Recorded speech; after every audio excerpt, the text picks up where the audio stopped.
नावातच गुण दिसतंय ना. हो, मला प्रचंड आवडतं आमचं हे नाव. जन्मदात्या मातापित्यांनी यापेक्षा वेगळं नाव ठेवण्याचा विचार जरी केला असता तरी तो क्षणी त्यांचा जीव घेतला असता आम्ही. विश्वातील सारे गुण आमच्या देही ठासून भरले आहेत. आणि हा केवळ आमचा समज नाही तर आपणही मान्य करावा.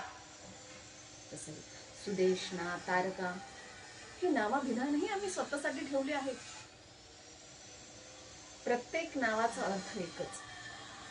आम्ही एकमेव द्वितीय आहोत. विश्वजित्या, कार्तवीर्य, सहस्त्र अर्जुनाची पत्नी आहोत. हे कर्तृत्व सामान्य नाही. पण फक्त पत्नी म्हणून आमचा सन्मान नाही. आज स्वामींच्या सहस्त्र बाहू जगाला दिसत असतील, पण त्यांच्या प्रत्येक पराक्रमामागे 2 अदृश्य हात नेहमीच असतात. आणि ते हात आमचे आहेत. आमची महत्वाकांक्षा, आमची जिद्द यातूनच नवनव्या पराक्रमांच्या गाथा इथे रचल्या जातात. ही आमची ओळख नेहमीच लक्षात ठेवायची.